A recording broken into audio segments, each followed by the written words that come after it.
Imagine standing on a jagged, wind-battered rock in the middle of the cold North Atlantic, where the sky meets the sea in a seamless blur of slate gray.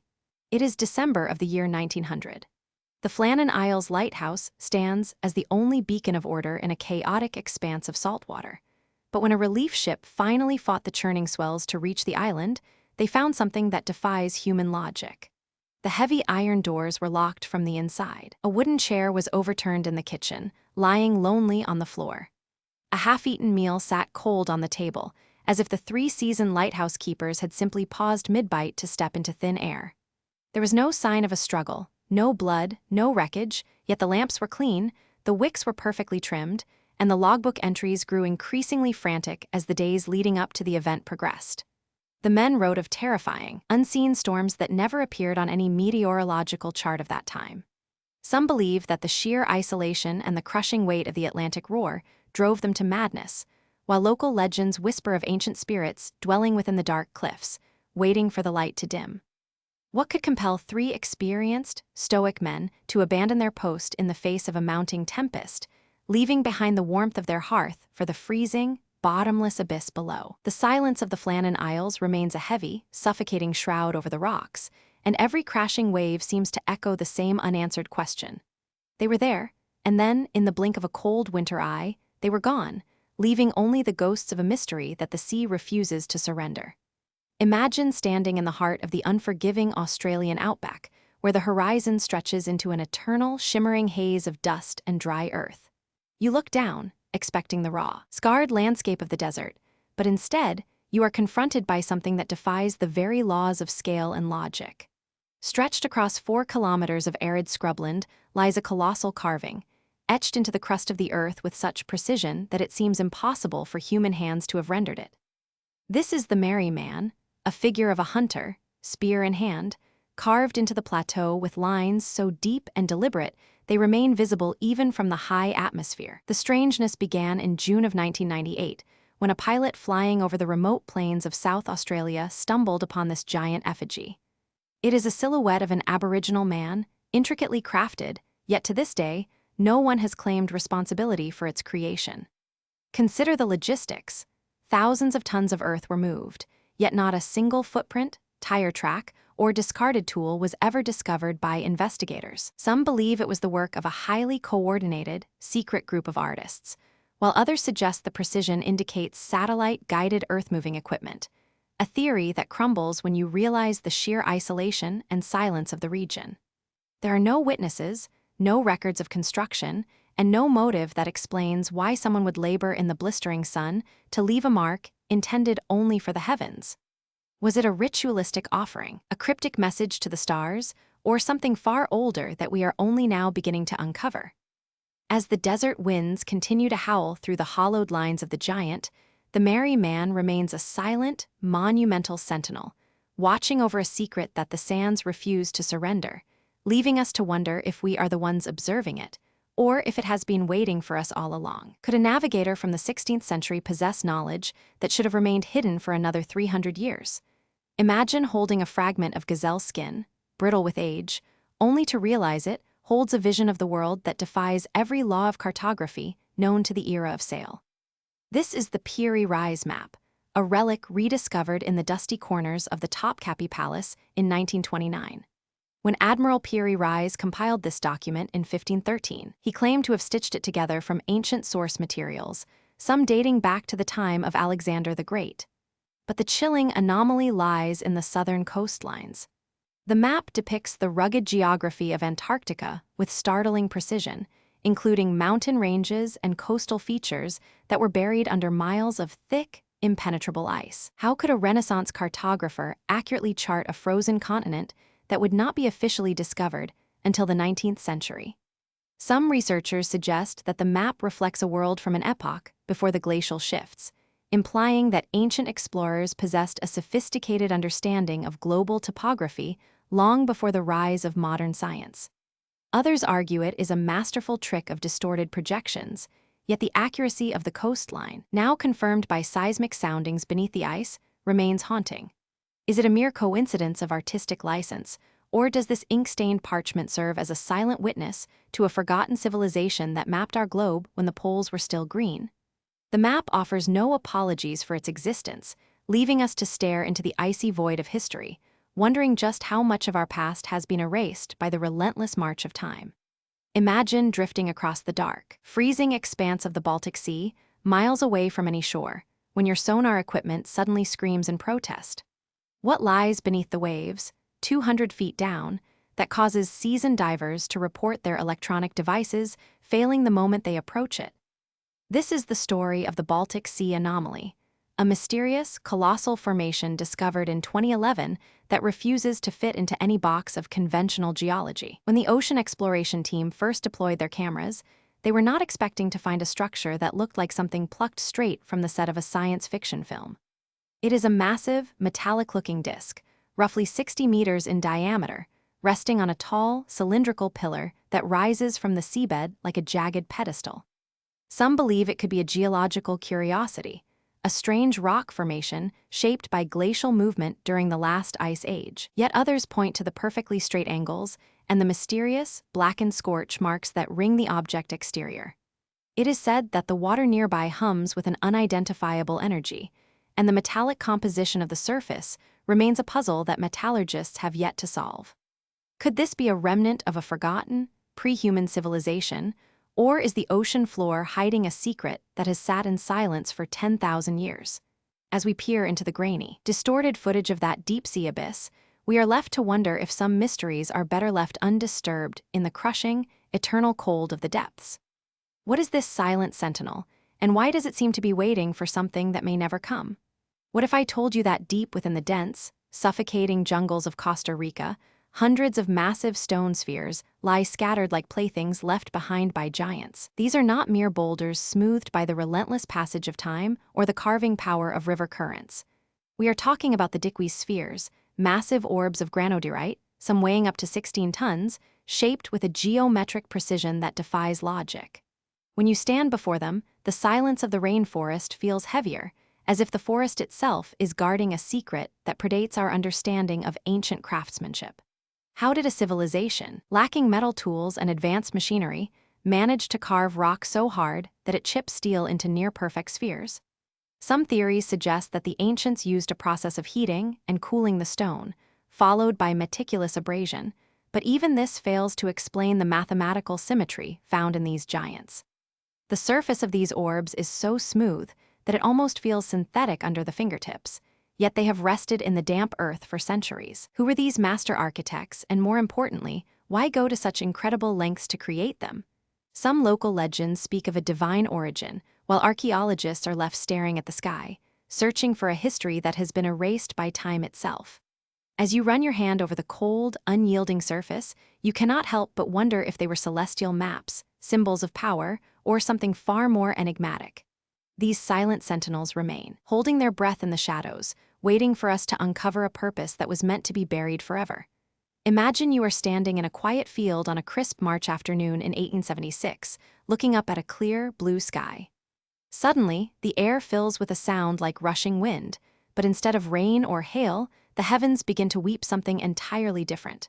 For several minutes, chunks of red, raw meat rain down upon the earth, covering a patch of land roughly 100 yards long and 50 yards wide. This was not a localized prank or a gruesome hallucination. It was the Great Kentucky Meat Shower of Bath County, a bizarre phenomenon that remains one of the most nauseating enigmas in American history.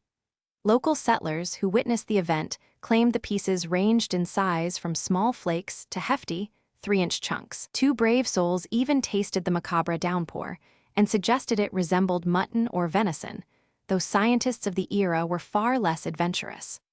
One leading theory at the time, proposed by some, suggested that a flock of vultures, soaring high above, had been startled and purged their stomachs in unison.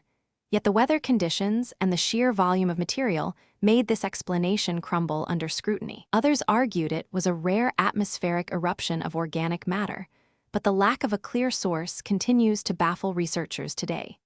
When you look at the samples that were preserved in jars of glycerin, now residing in the collections of universities, you are not just looking at preserved flesh. You are staring at a mystery that defies the laws of nature. Why did the sky decide to open up and bleed that day, and why did it happen nowhere else before or since? Some say the secret lies in the winds of the stratosphere, while others prefer to believe in something far more inexplicable. The meat eventually rotted into the soil of Kentucky, but the stench of the question still lingers. What really fell from the heavens that afternoon? What if the most profound secret in human history was sitting on a library shelf for centuries, mocking our collective intellect? Imagine holding a book that screams of deep, hidden knowledge, yet remains completely silent the moment you try to read it. This is the enigma of the Voynich manuscript, a medieval codex that has defied the greatest cryptographers, linguists, and even advanced analytical minds for generations. It is a dense, vellum-bound volume filled with bizarre, hand-drawn illustrations of plants that do not exist on Earth, intricate astrological charts, and naked figures bathing in strange, interconnected green pools. But the true horror lies in the text itself. It is written in an elegant, flowing script that looks remarkably like a real language, possessing a consistent structure and syntax, yet not a single symbol, word, or sentence corresponds to any known human tongue. Some scholars argue it is a sophisticated cipher created to guard an occult secret, while others insist it is an elaborate hoax from the 15th century. However, the carbon dating confirms the parchment originates from the early 1400s, making the mystery even deeper. Why would an author spend years painstakingly crafting such a masterpiece, only to ensure that no one, not then, and not now, could ever decipher its purpose? It sits there in the library, an exquisite tomb of ink, guarding a message that may have been intended for eyes other than our own. Are we looking at a lost language of a forgotten culture, or perhaps something far more unsettling? The manuscript remains a mirror reflecting our own ignorance, leaving us to wonder if some doors were meant to stay locked forever. What if the most profound secret of humanity is hidden in plain sight, trapped within the pages of a book that no one can read, yet everyone fears? Imagine a manuscript dated back to the 15th century, filled with hauntingly beautiful illustrations of botanical specimens that exist nowhere on Earth, intricate astronomical charts depicting stars we cannot identify, and bizarre, nude figures bathing in bubbling alchemical vats. This is the Voynich manuscript, a dense, vellum relic that has defied the sharpest minds in cryptography for over a century. During the World Wars, the greatest codebreakers failed to crack its cipher, and today, even the most advanced analytical methods stumble against its peculiar rhythmic syntax. The text is written in an unknown script, featuring characters that mimic the elegance of natural language, but hold no meaning when subjected to linguistic analysis. Some scholars suggest it is a lost dialect of a forgotten civilization, a sophisticated hoax meant to deceive an emperor, or perhaps a coded medical treatise from a secret society that perished long ago. Every page feels like a cold whisper from the past, teasing us with knowledge that remains just beyond the horizon of our understanding. Why would someone invest years of labor to create a document that essentially screams into a void of silence? As you turn these phantom pages, the feeling grows that we are not meant to comprehend its contents. The manuscript remains a silent, ink-stained ghost, a testament to the fact that some mysteries were never meant to be solved, and that perhaps the greatest truths are those locked away in a tongue that has been dead for half a millennium. Consider the vast, sunken remnants of the city of Dwarka, resting off the coast of Gujarat in modern-day India. For centuries, this was considered a purely mythological city, a golden capital of the gods described in the ancient Sanskrit epics.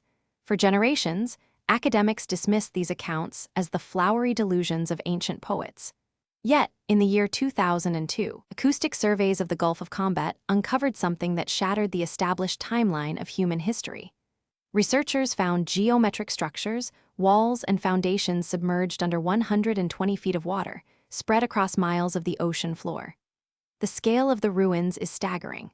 When divers examined the site, they found pottery fragments, stone artifacts, and what appears to be petrified wood, all suggesting that a massive, well-organized city stood here thousands of years ago.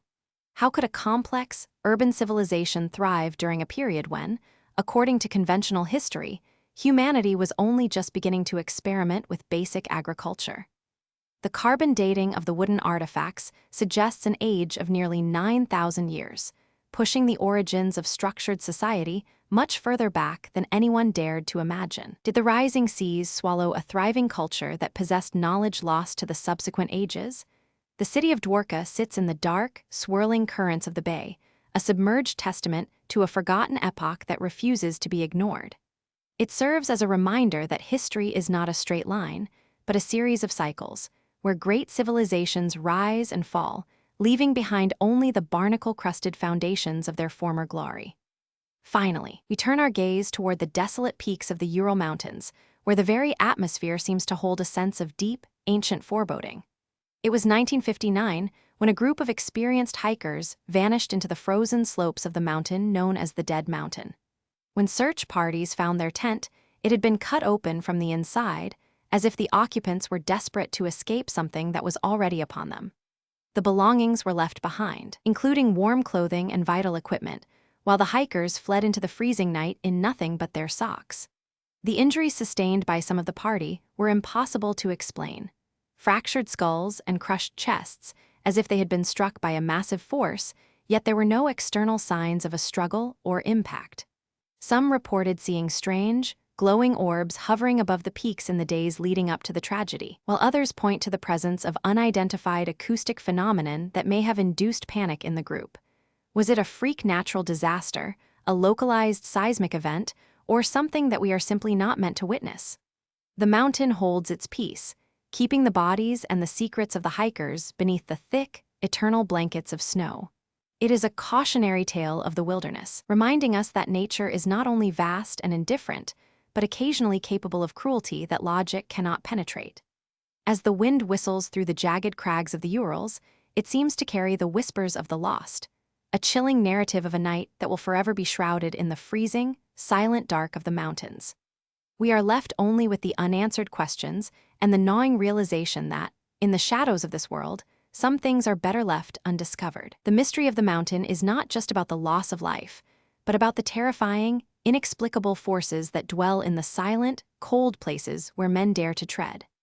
Every path, every stone, and every gust of wind on that slope serves as a monument to a night when the world turned its face away, and the darkness claimed its own. We may search for answers in the records of the past and the logic of the present, but the truth remains locked away, guarded by the eternal ice and the mountain that refuses to speak.